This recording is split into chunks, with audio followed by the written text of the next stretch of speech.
Assalamualaikum warahmatullahi wabarakatuh. Waalaikumsalam warahmatullahi wabarakatuh. Ya, pendengar RRI Kendari. Iya.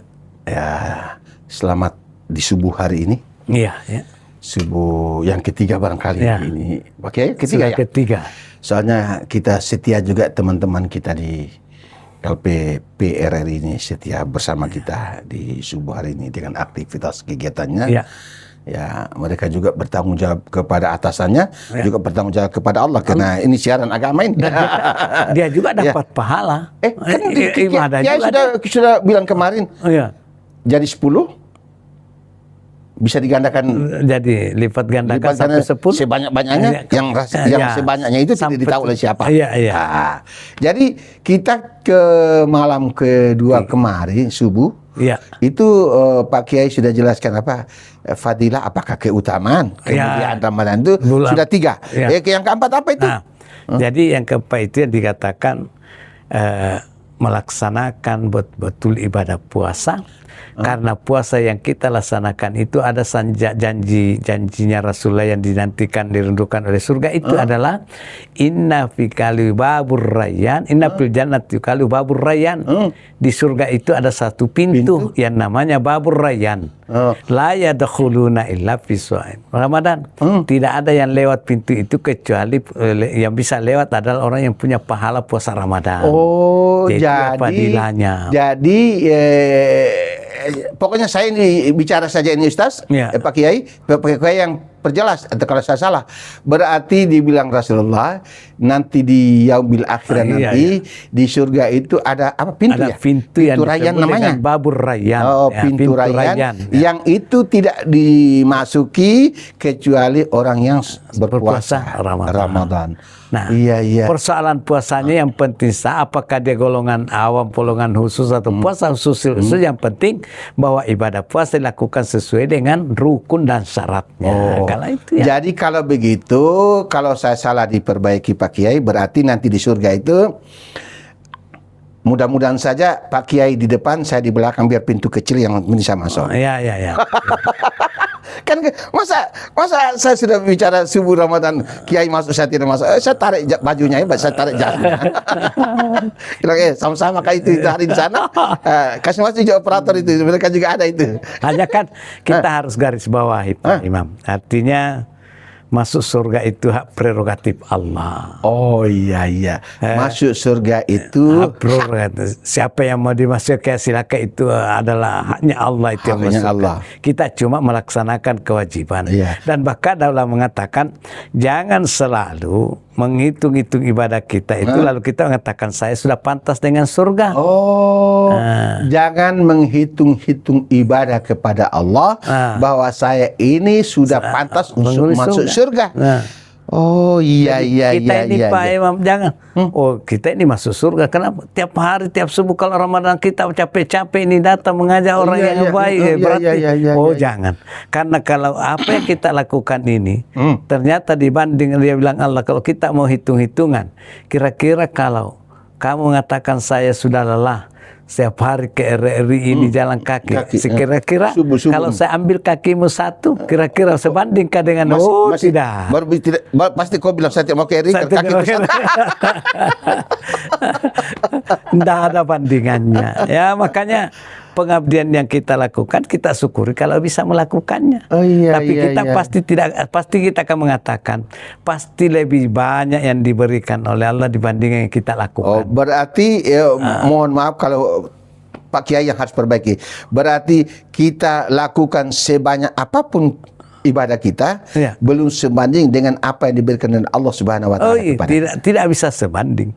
Karena ternyata nikmat yang diberikan oleh Allah itu sungguh luar biasa banyaknya.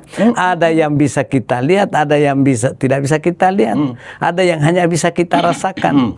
Sehingga itulah kenapa dalam Al-Quran katakan wa in ta'uddu nikmatallahi la tuhsuha. Tidak ada seorang, apakah guru besar, apakah orang yang sudah punya titel banyak. Tidak akan mampu menghitung nikmat yang diberikan oleh Allah. Karena kenapa? Ada nikmat yang tidak bisa kita kalkulasi dengan angka. Ada yang tidak bisa diraba oleh indera. Nikmat itu. Nah, coba yang namanya roh, Apa kira-kira tukarannya? Amalan apa yang kita lakukan yang bisa menggantikan posisi roh? Tidak ada itu. Iya, iya. Makanya, Itu napas di. Itu influenza saya sudah setengah mati cari obat. Makanya Tersumbat hidung. Makanya Tersumbat hidung sebelah mengamuk Ki. Di mana kah obat dijual? Dokter mana kah itu mau pergi itu? Iya. Padahal baru hanya satu masih berfungsi Ji. Satu ini yang ingus keluar. Sudah tidak enak. Sudah tidak enak. Apalagi kalau ditahan dua-dua. Sudah Mi. Kenikmatan itu memang Kalau susah. kalau ditahan dua-dua, disumbat dua-dua, terbujur Mi. Ya, makanya ada riwayatnya seorang orang yang berumur 90 tahun jatuh, baru dimasukkan di rumah sakit. Pasangi oksigen. 2 hari dipasang oksigen, setelah keluar disuruh membayar 600 rial. Dia gosok menangis kencang-kencang. Dokter heran, waduh, kenapa menangis? Jangan sampai dia menangis ini karena tidak mampu membayar. Setelah tanya, Pak, tidak usah menangis, bayarannya bisa kita atur. Dia bilang, bukan saya menangisi bayarannya. Yang saya tangisi ini ternyata 2 hari saya di oksigen 600 rial. Bagaimana kalau berapa 90 tahun umurku ini dikasih oksigen oleh Allah. Kenapa? Aduh, itu yang dia tangisi. Ternyata terlalu banyak. Hanya 2 hari 600 rial saya bayar. Ternyata ini Allah 90 tahun aku sekarang dikasih oksigen berapa saya bayar kalau mau dibayar. Lah itu artinya orang yang sudah sadari seperti ini dia sudah mengatakan pati syukur. Makanya kita kembali bahwa tidak ada. Jangan hitung ibadah amalia yang kita lakukan karena pasti tidak sebanding dengan kenikmatan yang diberikan oleh Allah. Iya. Jadi dalam Ramadan ini, puasa kita ini, kita sudah ada bayangan 4 urutan kemuliaan. Itu baru sebagian kecil daripada kemuliaan Ramadan. Dan adakah rahasia lain lagi yang justru padilan ini yang paling bagus? Katakan Rasulullah, man farriha biduhuli Ramadan haramallahu jasaduhu ala niran. Siapa yang bergembira kalau masuk bulan suci Ramadan, diharamkan jasadnya tersentuh api neraka. Itu baru gembira. Nah, apalagi diwujudkan kegembiraannya. Karena kan ada juga orang bergembira tapi bergembiranya lain-lain. Gembiranya anak-anak juga kan ya tidak tergolong itu. Anak-anak juga gembira juga. Gembira. Tapi ditanya, kenapa kok gembira? Karena mau makan kolak sebentar. Kalau sore sudah makan kue dia jadi. Kalau ada juga orang tua yang maka gembira kalau masuk Ramadan karena makan kue terus, saya namanya anak-anak yang berkumis. Jadi Rasulullah orang yang bergembira saja akan memasuki Ramadan. Ya, diharamkan jasadnya. Jadi kalau begitu saya kembali lagi itu tadi penjelasannya Pak Kiai kemarin malam yang lalu. Iya. Ya, apa namanya? Allahumma barik lana fi Rajab wa Sya'ban wa balikna Ramadan. Berarti itu termasuk gembira itu. Artinya kenapa kita mengidam-idamkan ini bulan Ramadan ini? Ini karena ternyata kita dapat fasilitas yang cukup banyak. Makanya Pak Kandi juga tadi mengatakan waktu melepas barisan, dia mengatakan bahwa 11 bulan kita nanti ini tamu agung kita. 11 bulan. Sekarang sudah datang. Jangan sampai penantian kita 11 bulan isu sia-sia. Karena ternyata kita cuma mau menanti yang 1 bulan ini. Ternyata kita juga tidak bisa memanfaatkan dengan baik. Iya. Tidak sempurna ibadah kita Pak. Cuma 1 bulan, 11 bulan ditunggu. Iya. Jadi kalau sudah seperti itu, berarti tinggal lagi kita yang masing-masing di subuh hari ini untuk berniat untuk subuh yang ketiga ini kita harus lebih siapkan diri dengan segala aktivitas dan kegiatan yang barangkali kalau tidak salah disesuaikan dengan mampunya kita, kondisi keadaannya kita untuk menunaikan puasa Ramadan. Begitu.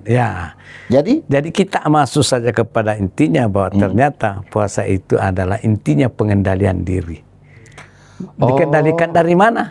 Nah, di samping mengendalikan diri dari yang tadi kita bahas, yang kemarin-marin itu kita bahas bahwa kendalikan diri dari sesuatu yang akan membukakan.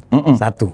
Yang kedua, kendalikan diri daripada yang akan menjadikan pahala puasa kita cacat. Karena dengan ucapan, dengan pada seterusnya. Makanya kenapa Rasulullah mengatakan jaga pandanganmu. Sehingga itulah dikatakan tidurnya orang berpuasa itu ibadah.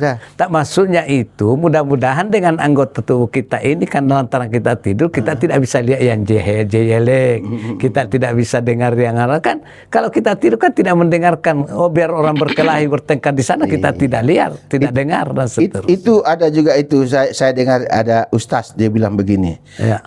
Puasa itu apalagi namanya? Wajib. Wajib. Ya. Ada juga dalam perlakuan wajib itu ada juga di dalamnya ada sunahnya. Ya. Nah, tetapi dia bilang begini, tapi ada satu itu yang kamu harus hindari. Apa itu? Apa? Makro yang akan mengurangi kurang nilai apa?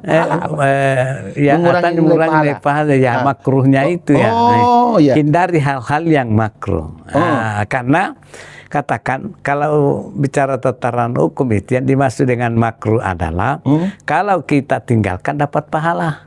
Kalau kita tidak lakukan tidak dapat apa-apa. Nah, apa yang makruh itu? Kalau umpamanya di dalam kita berpuasa, sebentar puasa, kemudian kita melakukan hal-hal yang bisa membukakan itu seperti kita berkumur-kumur, makanya ada nah itu bisa dikatakan makruh. Apalagi kalau sengaja karena setengah hari terik matahari dia bisa berkumur. Tapi kalau salah kiai juga yang harus perbaiki saya nih. Kalau kumur dalam hal ini posisi di waktu berwudu, berarti dia tidak dalam kategori makruh barangkali. Tidak masuk makruh, tapi jangan ambil kesempatan. tapi saya kan artinya dia saya masuk kan majene kia. Iya benar. Dia tidak makruh karena kita berwudu. Tapi kenapa saya katakan jangan ambil kesempatan. Alhamdulillah waktu tiba waktu zuhur.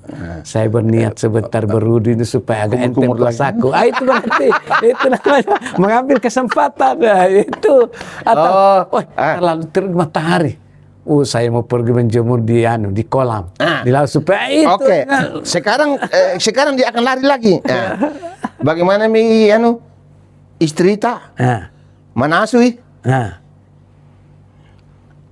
Bagaimana bisa kan dicoba itu? Mau pesi ya? Mau peselada ya? Nama Pak J. Nama Pak J ya?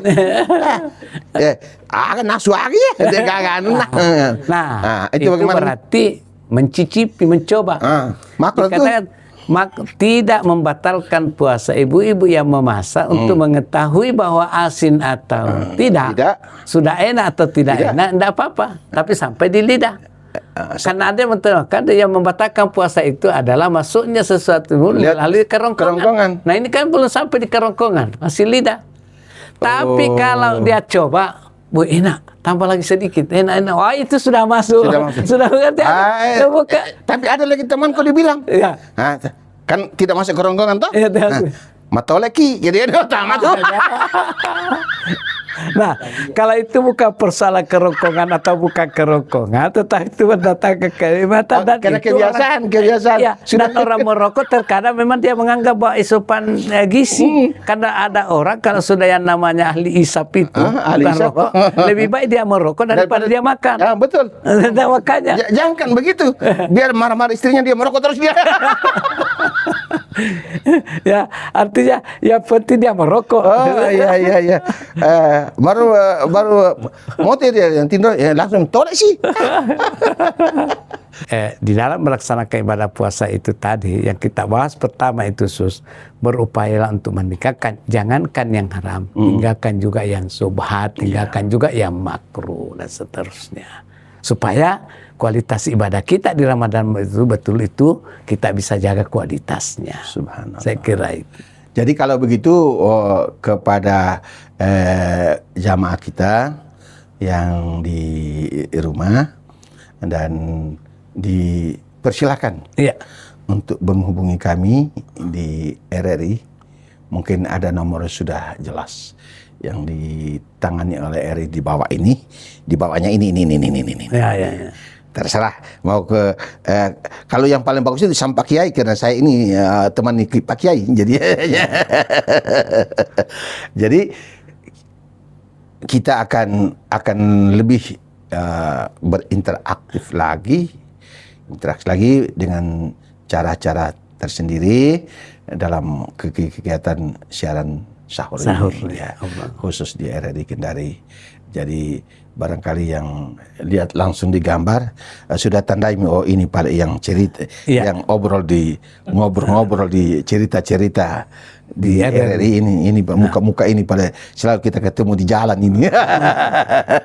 Iya. Jadi semuanya akan kita lewati dan kita ucapkan selamat memasuki bulan suci Ramadan. Silakan untuk menunaikan sesuai dengan tuntunan agama dan perintah Allah. Ya, apa? Kutiba alaikumusiyam. Kutiba alaikumusiyam. Berpuasalah. Artinya kenapa bahasanya pasif kutiba alaikumusiyam? Maka mari kita mewajibkan kepada diri kita sendiri untuk menunaikan ibadah puasa Ramadan. Semoga nanti kita jumpa di subuh berikutnya. Saya mohon diri bersama Pak Kiai. Wassalamualaikum warahmatullahi wabarakatuh. Waalaikumsalam warahmatullahi wabarakatuh.